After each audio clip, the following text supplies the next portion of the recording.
Bueno, muy buenas tardes, queridos amigos de Que No Te La Cuentan, aquí una vez más con las entrevistas, esta vez con una señora joven colombiana, la abogada doctora Astrid Buitrago. Doctora, muy buenas tardes, gracias por atenderme. Ay, padre, muchísimas gracias por abrirme este espacio, por abrirme los micrófonos para esta audiencia tan especial para mí. Y gracias por la oportunidad que me va a dar de contarle algunas cositas acerca de mí. Bueno, cómo no. Hago la presentación formal. Astrid Buitrago es abogada, asesora, consultora y actualmente senior manager de su firma, Usuga Buitrago Abogados Asociados. Atiende temas de derecho económico, privado y corporativo. Fue monitora de la asignatura de Hacienda Pública. Su padre, vamos a hablar del tema también ahora enseguida, fue desaparecido por las FARC en 1999 y por lo tanto ella fue criada por sus abuelos. Está casada por raíz católica con un marino colombiano ya retirado, también abogado, que creen, promueven, defienden y luchan por la vida, por la familia, por la seguridad jurídica, por la propiedad privada, o sea, por todo lo que la izquierda no propugna, ¿no? Sí, No ocupó todavía ningún cargo de representación en el sentido público, ¿no? Y es candidata al Senado de la República, en Colombia, obviamente, por el Partido Centro Democrático, el único partido al que ha pertenecido y por el que aspiró hace 4 años para representar a la familia militar y policial en Colombia. Bien, este punto, uno podría hablar de la profesión, de la abogacía, etcétera, pero me interesó mucho cuando decía que usted había tenido una infancia bastante dura respecto de su papá por la desaparición por las FARC. Si nos puede contar brevemente para empezar ese tema que es muy fuerte. pues mi historia es como la de muchos colombianos, donde las FARC secuestraban a las personas y muchos de ellos que no tenían ningún tinte político ni ninguna importancia o ninguna relevancia, pues yo soy hija del señor Buitrago. Entonces se los llevaron y ya, y nunca más volvimos a saber de él y no hemos obtenido nada de lo que prometieron de verdad, de justicia, de reparación, de garantía de no repetición, absolutamente nada. Y yo soy una de las víctimas que solo necesito saber dónde está, porque yo como creyente quisiera darle cristiana sepultura. A estas alturas de mi vida, después de 21 años, sigo esperando que nos digan algo. Y aquí hay unos procesos donde la gente se registra como víctimas y entonces ahora hay un sobrevuelo porque sacaron unas curules especiales para las víctimas, pero esas víctimas tienen un tinte muy político, tristemente, porque ese tema ha sido muy manipulado por las mismas FARC.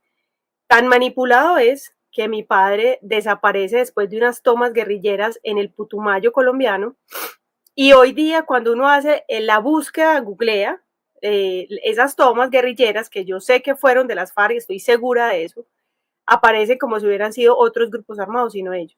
Entonces ellos nos están reescribiendo la historia y nos están cambiando los términos y al paso que vamos a terminar siendo nosotros los victimarios. Entonces es una realidad de muchísimos colombianos.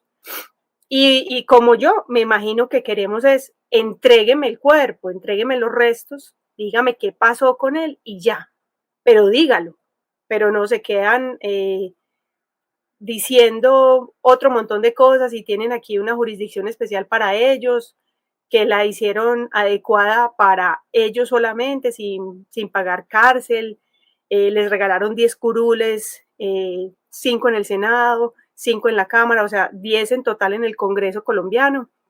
Entonces, eso lastima, ofende e indigna bastante a nosotros que somos víctimas de las FARC. Qué duro, qué tremendo, ¿no? Y sobre todo cuando la izquierda se va apoderando como no pudo tomar el poder por medio de las armas, poco a poco se quieren apoderando, como decía Lenin, ¿no? Este revolucionario comunista, que el modo más rápido de llegar al poder es por medio de la democracia. Así que esos son los peores después con el tiempo, lamentablemente, ¿no?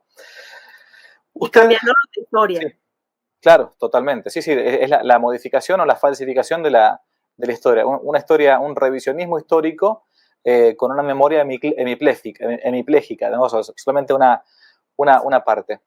Bueno, sabemos algo entonces de quién es Astrid Buitrago, pero ¿cómo es esto de ser esposa, mamá de familia, abogada, que mientras trabaja en un proyecto político, todo esto, o sea, algunas corrientes incluso feministas o femi-bolcheviques, digamos, niegan la posibilidad, sí, porque algunas dicen feminazis, ¿no? Y yo digo más bien femibolches, porque en realidad no tiene nada que ver el feminismo con el nazismo, la verdad que no, más bien sí con el comunismo, ¿no? Sí. Algunas de estas corrientes entonces niegan que sea posible conciliar la vida, digamos, profesional con la vida familiar. ¿Cómo ha sido la experiencia de una abogada, joven, esposa y madre de familia, que ha intentado hasta ahora conciliar? Usted es candidata a senadora por ni más ni menos que por su país, por Colombia, ¿no? ¿Cómo hace para conciliar las dos cosas? Pues mira, es bien difícil, pero no imposible. Entonces, yo como creyente, ¿qué digo? Que los tiempos son de Dios, que mi fe está puesta en Él, que creo en su voluntad y me entrego a ella, porque si no, de verdad, uno no sería capaz. No es fácil, pero la gran ventaja que yo tengo, y le doy gracias a Dios por eso, es que tengo un esposo que me apoya 100%, no solo en este proyecto político, sino que también trabajamos juntos. Somos muy preocupados de la crianza de nuestras hijas. Tenemos una hija de 11 años y una de 2 añitos.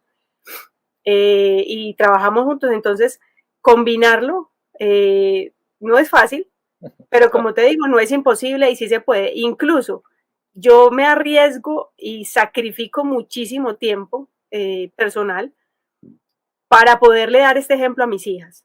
Que mis hijas vean que uno puede ser, puede realizarse como mujer profesional y realizarse como madre y realizarse como esposa. Y ahora en este proyecto político, porque nosotros a nuestras hijas les enseñamos que el que no hace la política la ve hacer y que para intentar arreglar las cosas hay que tratar de ir. Estar no es fácil, llegar no es fácil, entrar en un partido no es fácil, que en un partido tenga el aval es aún más difícil. Pero hace 4 años hicimos un ejercicio muy interesante, nos fue muy bien, lo hicimos mi esposo y yo solitos, de la mano, con amor, con entrega, con sacrificio. Solo teníamos una hija, nuestra hija nos acompañaba a muchas partes y eso movía tanto la fibra de las personas que sacamos una votación increíble. No nos dio para llegar, pero sacamos una votación increíble porque nosotros todo lo hacemos de corazón y bien hecho. Entonces, el mensaje es para las mujeres. Claro que podemos. Y nosotras estamos llamadas a hacerlo para dar el ejemplo de las futuras generaciones, de que sí lo podemos hacer, sí lo podemos conciliar. Y nosotras, cuando llegamos a estos cargos, hacemos un trabajo genial porque nosotras tenemos una bendición de Dios o un don que nos da como madres, que es que tenemos una capacidad de gestión y de administración de las cosas increíble. Entonces, creo que aplicar eso a la vida personal, a la familia, a las hijas, a la profesión y a la política, creo que funciona y se puede dar, claro que sí. Mire, qué bueno, ¿no? La verdad que es cierto lo que dice. Nosotros los hombres, los varones, nos dedicamos a una cosa y después a otra y después a otra y después a otra, ¿no? Es algo, hay una cuestión concreta de cómo el varón y la mujer no son iguales, son complementarios, son igualmente seres humanos, pero son seres humanos distintos, ¿no? La verdad que no, es increíble la capacidad que tienen ustedes. Y por eso te decía y te hacía hincapié en que esto lo logro por el apoyo de mi esposo, porque claro. mi esposo es muy preocupado políticamente.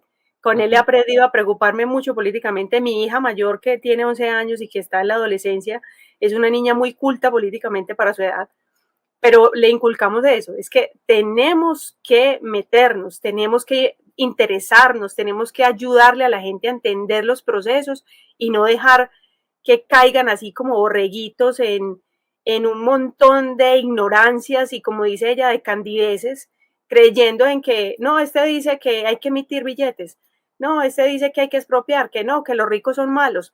No, todo eso son temas muy absurdos que hay que ir creando ese pensamiento crítico y creándoselos a ellos, uno mismo se lo va creando. Entonces creo que es casi que un apostolado lo que estamos haciendo. Y este trabajo que yo estoy haciendo viene de la mano de Dios y es un apostolado al que me enfrento, que lo hago, como te decía, con mucho amor, con alegría, pero también con muchos sacrificios. Claro que me toca hacer bastantes sacrificios. ¿Cómo hacemos para resumirle a una persona, sea de Colombia, sea de otro país, porque acá nos está viendo gente que es de España, de Hispanoamérica en general, ¿cómo le resumo en pocos minutos cómo es la política actual de Colombia? Pues mira, incluso ese era un tema que estaba conversando antes de la entrevista con mi esposo. Aquí, como en muchos países latinoamericanos, venimos viviendo unas democracias que han venido siendo dominadas por el marxismo cultural poco a poco, desde las academias, desde los colegios, desde las universidades. Entonces aquí también lo estamos viviendo. Nosotros entendemos que la separación iglesia y Estado es necesaria, ¿cierto? Pero eso no tiene nada que ver con el anticlericalismo. Entonces, ¿qué ha pasado en Colombia como en muchas otras partes? Lo que está velado en esta situación es que hay unas élites ateas anticlericales que quieren cambiarnos todo el modelo constitucional. Pero entonces ellos unos pocos se disfrazan, son muy poderosos, tienen muchísimo dinero y como te digo, con ese marxismo cultural se nos han ido metiendo por la televisión, por las redes sociales, en la educación es lo que más me preocupa, en la educación de los niños desde chiquitos. Por ponerte un ejemplo, que los niños digan, o sea, que siempre estemos saludando para ellos y ellas, ¿no? Es que ellos nos comprende a todos porque somos un género, porque eso es el español, eso es el castellano. Entonces, todos esos discursos pequeñitos que grancianamente van entrando poquito a poco así en los niños y eso va permeando toda la sociedad y por eso en Colombia hemos tenido esos paros tan agresivos, por eso atacan tanto a nuestro presidente que es del partido al que yo pertenezco, que es el Centro Democrático, todo lo que hace es malo, aunque a las políticas le hayan funcionado, por ejemplo, en los temas de la vacunación, en los temas económicos, Colombia quedó en el primer puesto, incluso en una revista internacional, pero estamos viviendo esa situación que vemos en otros países, preocupantísimo, porque que lleguen al poder personas como el presidente de Chile, Claro. pues son temas que nos preocupan, no solo como colombianos, sino como latinoamericanos y como ciudadanos del mundo, porque es un movimiento global que está haciendo que las personas no entiendan lo que pasa y entonces se hagan todos estos movimientos que tienen una agenda muy oculta, pero que la gente no la ve, por lo que dice, por lo que hemos hablado, por la ignorancia y por la candidez. Entonces creo que nuestro trabajo es pedagogía, explicarle a la gente, por favor, abra los ojos, que estamos frente a un modelo que nos quiere llevar a ese comunismo, a ese nuevo socialismo del siglo XXI, donde la gente, ¿qué es lo que a ellos les importa? Que todo el mundo sea pobre. ¿Para qué? Para ponerlos a hacer fila y que haciendo esa fila les den, no sé, una libra de arroz semanal. Entonces, la gente dice, ay, qué exagerados, pero no, eso es lo que finalmente quieren buscar. Sí, sí, de hecho ya pasó en la historia, ¿no? Si no recuerdan lo que pasó con el Chile de Allende, en tiempos de Allende, digamos, bajo el comunismo, o bueno, ni hablar en Cuba o en Venezuela, ¿no? Dentro de la campaña, de su campaña en concreto, una cosa que uno le puede llamar la atención es los principios de su campaña que están plantados en la familia y a su vez en las creencias religiosas, ¿no? Y a veces uno dice, bueno, esto de si bien el derecho moderno, el derecho constitucional moderno plantea esta famosa separación de iglesia y de Estado, sabemos como católicos que tenemos que buscar nosotros el reinado social de Jesucristo, o sea, Cristo es rey, tenemos una solemnidad de Cristo rey, digamos, ¿no? Cristo tiene que gobernar incluso. Obviamente uno dirá, bueno, ya no estamos en tiempos de la Edad Media, en tiempos de la monarquía cristiana, donde el mundo era cristiano, en general era la cristiandad, pero uno tiene que buscar siempre como católico que Cristo reine también, incluso en la política, que todo esté sometido, como San Pablo dice, bajo sus pies. ¿Cómo es esto de hacer política?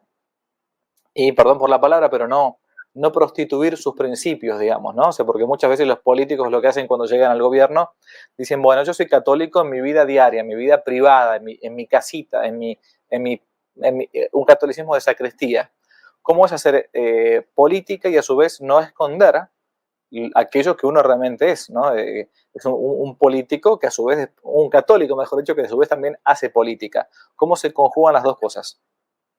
Pues mira que para mí también es un reto muy importante, porque nosotros somos el ejemplo de quienes van detrás de nosotros y de los que van a futuro, un futuro cercano. ¿cierto? Entonces, yo soy orgullosamente creyente, católica, practicante, soy feliz de estar casada por el rito católico con el esposo que yo siento que Dios me regaló para este camino de vida que tenemos juntos. Entonces, yo nunca me avergüenzo de decirlo, ni lo matizo, nada. En más, mis presentaciones siempre son, soy creyente, soy católica, soy casada por el rito católico con mi esposo. Entonces, es un tema que para mí es transparente y con el que voy siempre de bandera y a algunos les chocará. Y algunos dicen, ay, no, incluso a veces te dan esa recomendación, no, tienes que ser un poco moderada con esto, no sé qué. Yo, pues en lo único que quiero, que si quieres que me modere, es que, o sea, yo no voy a dejar de decir que soy creyente, que creo en Dios, que creo en la Virgen, no voy a dejar de, ni que creo en el matrimonio, ni que creo en la vida, que hay que defenderla, que hay que defender los derechos de las personas, que hay que defender la libertad de cultos, ¿no? Y no voy a estar jamás con el anticlericalismo, como por ejemplo mi esposo y yo hace poco vimos una película muy importante que se llama Los Cristeros, del proceso mexicano, que es un tema del que nadie habla, pero es un tema muy antiguo que permeó el marxismo cultural latinoamericano. Entonces, mira que nosotros en eso estamos firmes, serios, y yo pues en eso siempre así como hice la presentación contigo, yo no tengo ningún inconveniente y siempre me presento igual. Y me siento orgullosa de hacerlo. Además, porque es muy lindo porque el testimonio de nuestra vida es el que le demuestra a la gente porque está bien ser así, pero ¿y por qué eres tan optimista? No sé, porque tengo fe, porque espero en Dios, porque mi vida está puesta en Dios. Entonces, como mi vida, mi familia, mi matrimonio, mi futuro, mi carrera, todo está puesto en Dios, entonces yo voy tranquila y feliz por la vida. Quizás alguna vez, no sé, alguno me lo ha escuchado, los que están siguiendo el canal, pero me acuerdo cuando hablaba recién usted, que una anécdota famosa de un gran historiador inglés que fue Hilaire Belloc, hijo de padre inglés, de madre francesa, católico, ¿no? Y una vez, bueno, él llegó extrañamente a principios de 1900 a la Cámara de los Comunes, ¿no? Como diputado, digamos, en Inglaterra.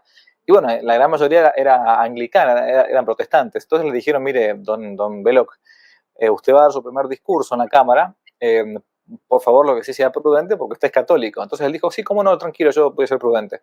Entonces cuando subió, le dieron la palabra, agarró y dije, bueno, señores diputados, soy Hilaire Belloc, diputado en este estrado.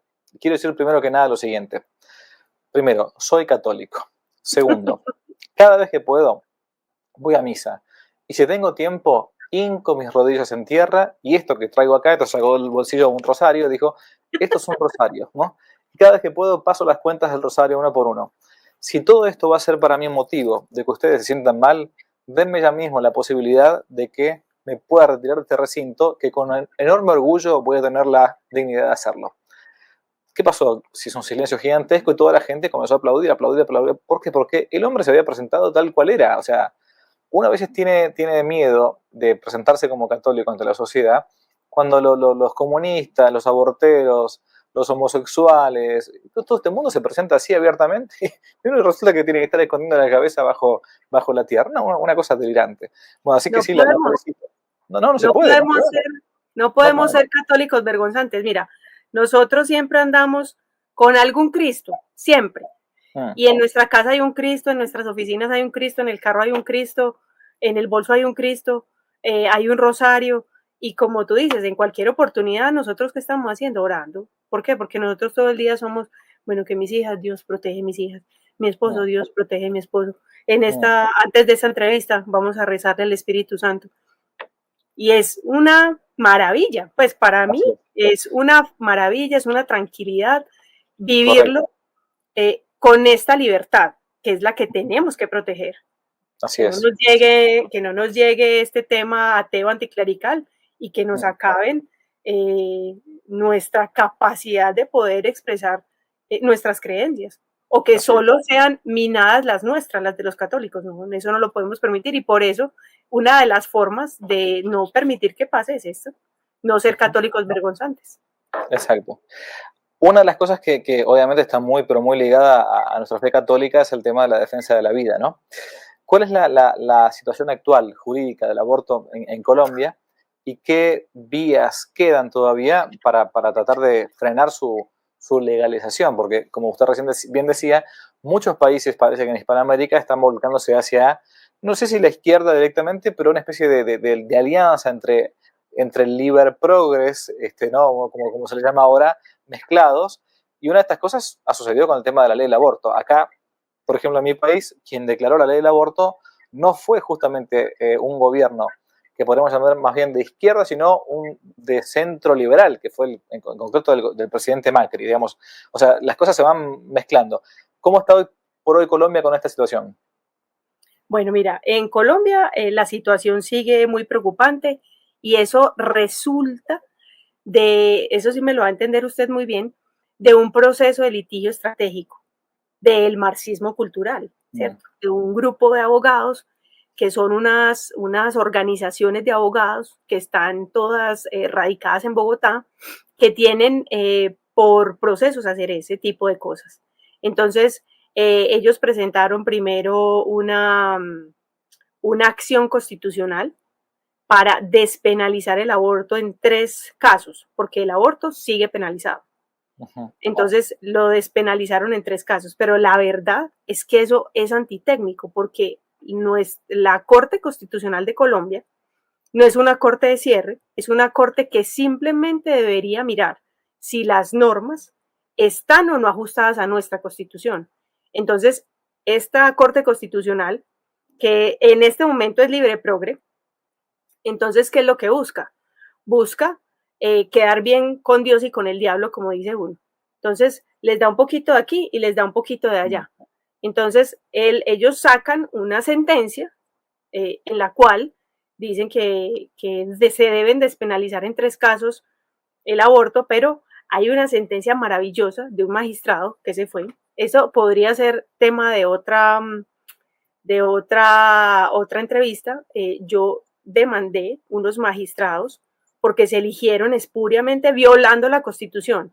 Y uno de ellos, y después te contaré lo que pasó, pero uno de ellos renunció a la Corte Constitucional, pero yo digo que fue por esa misma situación, porque siempre lo he admirado como constitucionalista. Y entonces este señor se llama Carlos Bernal Pulido. Y este magistrado, antes de irse, la sentencia es del 2020, es la 284. Y él en esa sentencia, donde vuelven y tratan nuevamente como otros aspectos de cuándo el feto, porque ellos lo llaman así, el feto siente o no siente. Entonces en esta sentencia tiene un salvamento de voto maravilloso y súper técnico, que es muy bueno porque esto es un tema muy constitucional, porque nuestra constitución es antropocéntrica, esto es, el hombre es mirado como fin en sí mismo y lo más importante de nuestra constitución es que se funda en la vida y la dignidad humana. Entonces, si se funda en la vida y la dignidad humana, ¿cuál es la más importante? La de aquel que no se puede defender, que en términos jurídicos es el nascituro, ¿cierto? Entonces dicen que empezaron la discusión para poder decirle, ya no le dicen aborto, sino interrupción. ¿Sí? Entonces nos van cambiando las palabras para que la gente vaya familiarizando los términos. Entonces, en esta interrupción, la discusión es cuándo siente y cuándo no. Entonces, yo que soy mamá y que me di cuenta a las 4 semanas que estaba en embarazo, mi primera ecografía era como una larvita chiquitica y le palpitaba el corazón tan, tan. Y uno veía que le palpita. Entonces yo decía, hombre, si a un ser se le ve palpitar el corazón, o sea, no se ve nada, solo se ve el corazón palpitando, ¿cómo van a decir que el bebé no siente el momento del aborto si eso es una carnicería? Entonces, lo que dijo fue, mire, está determinado que el bebé siente dolor a partir de la semana 12. Pero adicionalmente, tiene un argumento que siempre hemos tenido nosotros, y es cuál. Hombre, si la Constitución de Colombia se funda en la vida y la dignidad humana, y tenemos suscritos varios tratados internacionales donde defendemos con especial atención a los niños, ¿cómo no vamos a defender la vida de un niño que ni siquiera ha nacido y cómo va a prevalecer lo que quiere o el libre desarrollo de la personal de una mujer versus un ser que no se puede defender? Entonces, es un argumento maravilloso y eso los tiene en calzas prietas. Gracias a Dios vamos ahí. Eso no quiere decir que no nos vaya a pasar lo que tú estás diciendo y que tristemente pueda pasar en un gobierno como el de nosotros, pero porque, digamos, el contrapeso se puede hacer, digamos, desde, por ejemplo, desde la rama legislativa como la que yo integraría, porque nosotros estamos sufriendo una dictadura judicial, como la que se vive en muchas partes, porque estos temas que se viven y de los cuales estamos hablando no se viven sino de la mano de esas persecuciones judiciales. Claro, tal cual, sí, sí, son lobbies que se manejan así y de modo permanente, no descansan, digamos, ¿no? No es que están No. como, bueno, Tienen rendidos. todo el tiempo. Totalmente, sí, trabajan de Todo el eso, tiempo. se dedican a eso, tal cual. Uno les hace acordar lo del Evangelio, ¿no? Nuestro Señor Jesucristo dice que aprended de los hijos de las tinieblas, que en sus asuntos son más prudentes que los hijos de la luz, ¿no? No es que uno tiene que imitar al malo en el mal que hace, sino imitar al malo en el ahínco, en la fuerza, en el empuje que tiene para hacer las cosas mal, para hacer las cosas malas, quiero decir, ¿no? Hacen bien el mal, en ese sentido. Y nosotros muchas veces hacemos mal el bien, al contrario, ¿no? Bueno. Una cosa que uno le puede surgir cuando estas cosas, cuando se pone a pensar en la política en concreto, es la relación que puede existir de una militante política, como puede ser la doctora, o cualquier otra, y la iglesia, ¿no? La iglesia en el sentido, acá siempre hay que hacer esta salvedad, porque si no uno lo puede llegar a malentender. La iglesia somos todos los bautizados, ¿no? Pero hay ciertos funcionarios eclesiásticos que tienen un cargo importante que a veces pueden estar o no de acuerdo con algunos modos de hacer política. ¿Cómo es la agenda hoy por hoy en cuanto a este tema dentro de la realidad colombiana, en la iglesia en concreto ya jerárquica colombiana? Porque sé que también hay una línea más bien progresista, por un lado, como en todos lados, en toda España se cuecen habas, dice el refrán. ¿Cómo es la relación entre la iglesia y estos planteos que tienen ustedes? Pues es preocupante porque mira que nosotros aquí en Colombia tenemos una universidad con sello pontificio en Bogotá que es abiertamente progre. Incluso hay un sacerdote que legitima todo lo que ha hecho las FARC, porque las FARC es evidentemente anticlerical, ni siquiera pues que ataque la iglesia, no, es abiertamente anticlerical y no cree en ninguno de esos postulados porque viola, secuestra niños, por ejemplo, los recluta, los vuelve asesinos, los viola, no, eso es una, o sea, es como la depravación en su mayor expresión. Entonces, creo yo que eso es preocupante porque, digamos, aquí en Colombia eso tiene muy permeada la sociedad y entonces hay, digamos, sacerdotes que quieren ser políticamente correctos. Hay otros que se vuelven islas porque directamente van al punto y a veces participan políticamente como algunos otros. Y lastimosamente en altas esferas jerárquicas de la iglesia es donde se ven muchas cosas como eso. Y hemos tenido sacerdotes abiertamente pro FARC que han apoyado esta gente y algunos alcaldes y que están, digamos, en este proceso de la Justicia Especial para la Paz, que es una justicia hecha especialmente para que no pase nada con ellos. Entonces eso sí eso es un tema preocupante, triste, del cual hablamos mucho en casa y del que yo a mi hija le explico, mi amor. Estas cosas que pasan en la iglesia no son la iglesia, son algunas personas, la institución siempre va a estar por encima y es más, nuestra fe está por encima de eso, porque la fe, lo lindo de la fe es creer sin ver. Entonces, tenemos que seguir creyendo. Y ahí lo que tú decías ahorita, nosotros tenemos que perseverar siempre en la fe en que las cosas van a salir bien y que estas personas también pasarán y que esto será una época, a veces larga, a veces corta, pero que también pasará. Sí, sí, aparte, a ver, si sirven en algo, hay que contarla también en el Evangelio, de la vida de Cristo. Uno de los 12 fue Judas, digamos, ¿no? Que participó, era parte del consejo de Jesucristo, de los 12 apóstoles, y traicionó al Señor. Entonces, bueno, que la iglesia es santa no por los miembros, sino por principalmente por el fundador, que es nuestro Señor Jesucristo, Dios hecho hombre, ¿no? Entonces, dentro de lo que es la iglesia militante de aquí abajo, bueno, hay gente que está con Dios y otra gente que no, que opera en favor del demonio. Eso es así, desde laico hasta consagrado. Esto no. El ejemplo de Judas creo que es el más fácil. 1 cada 12 traiciona, dice la estadística, así que es así. Hablando del tema de las FARC, hay un punto importante que, bueno, quizás una relación en cuanto a la historia. En nuestro país, en mi país concretamente, en la Argentina, el gobierno de los Kirchner comenzó a perseguir a los militares en actividad o sobre todo ya retirados que habían luchado contra la guerrilla, contra el marxismo, ¿no? Independientemente de cómo se luchó o no, bueno, sobre todo se detuvo inicialmente a los cabecillas, pero después poco a poco, como estos cabecillas comenzaron poco a poco a morirse, porque es así la biología, detuvieron a todos los más jóvenes, ¿no? Algo similar está sucediendo también con la seguridad jurídica de los militares en Colombia por el tema de las FARC, al haber luchado contra la guerrilla marxista, ¿o no? Pero por supuesto, y mira que esa es una bandera de nosotros, incluso antes o sea, es una bandera nuestra como abogados. Uh-huh.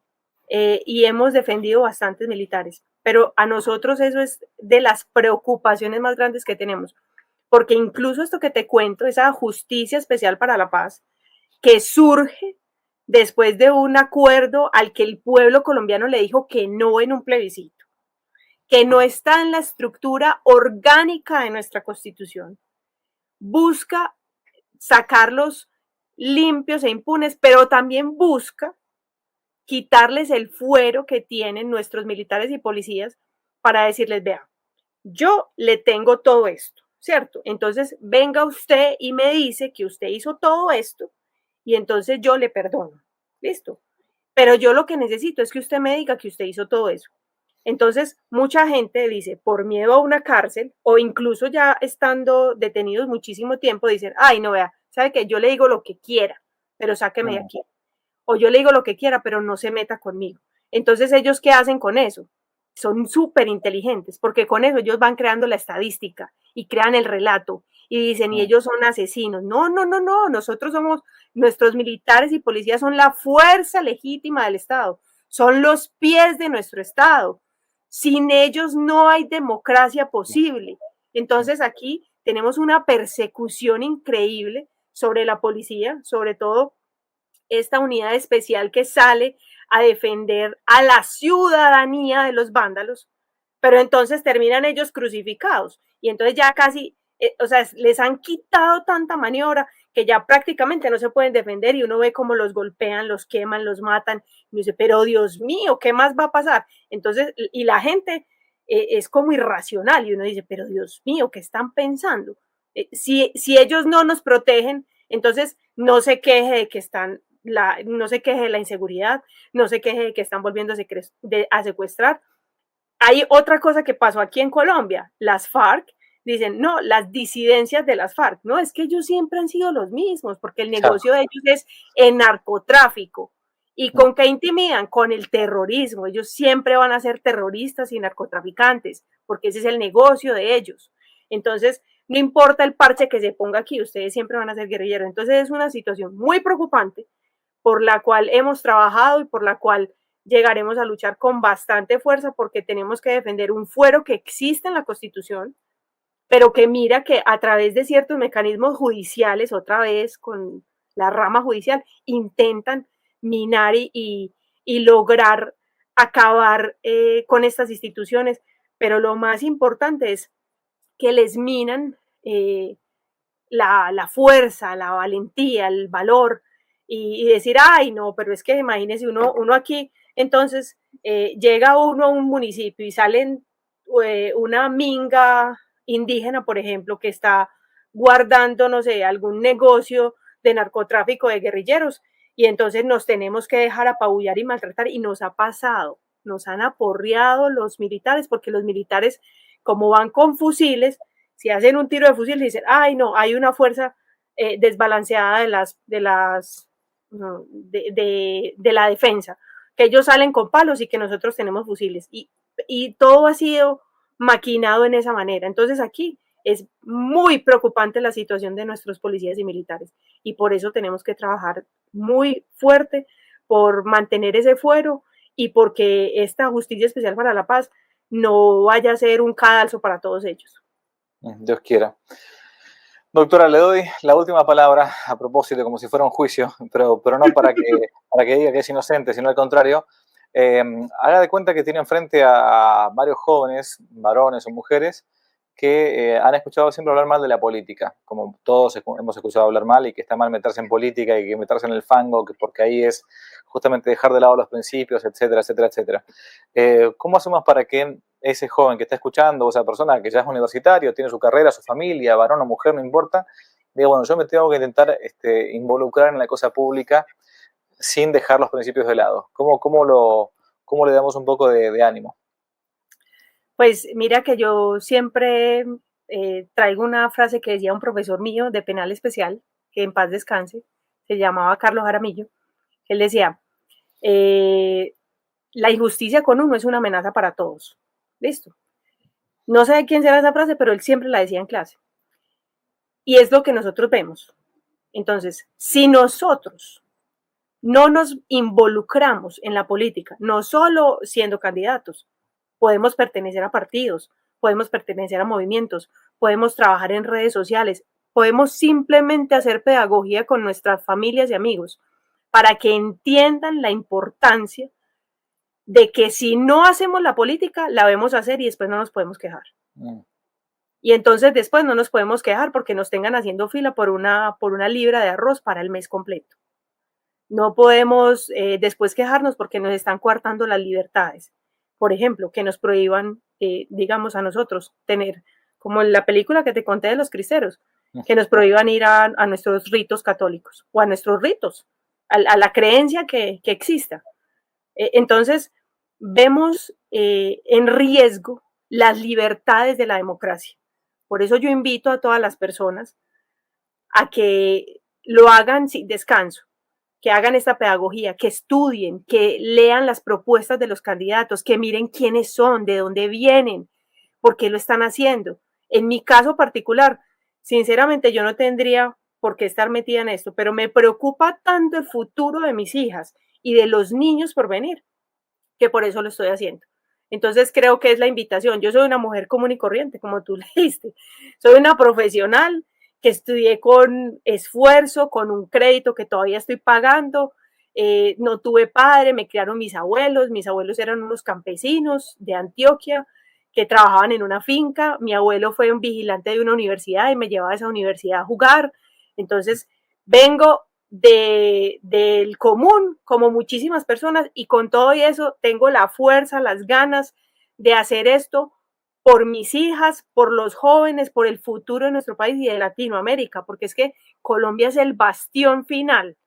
Si cae Colombia, bendito sea mi Dios, que Dios nos libre de lo que pueda pasar. Entonces, fuerza, vamos para adelante, salgamos a votar, hagamos pedagogía, dejemos la pereza, leamos, estudiemos la gente y votemos por gente de bien.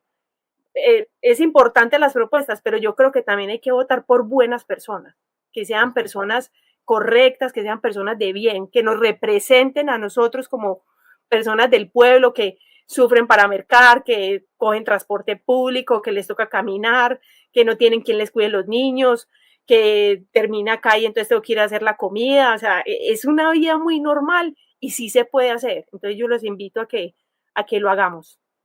Dios quiera que le vaya bien, realmente. Bueno, para terminar le voy a dar la bendición a usted y a su familia, a los que están también mirando. Me agradezco mucho, Padre. Bien, en nombre del Padre y del Hijo y del Espíritu Santo. Amén. Te damos gracias, omnipotente Dios, por todos los beneficios que hemos recibido de tu generosidad, a ti que vives y reinas por los siglos de los siglos. Amén. El Señor esté con vosotros y con tu espíritu. Os bendiga Dios Todopoderoso, el Padre, el Hijo y el Espíritu Santo. Amén. Muchísimas gracias, doctora. Dios le bendiga mucho. Gracias, Padre, por este espacio y por esta oportunidad. Adiós. Si les gustó el video, aparte de suscribirse, activar la campanita y comentar, en la descripción de este video se van a encontrar con el link de la plataforma Patreon, un modo concreto de apoyar este apostolado que intenta hacer una contrarrevolución cultural y espiritual. Dios les bendiga y que no te la cuenten.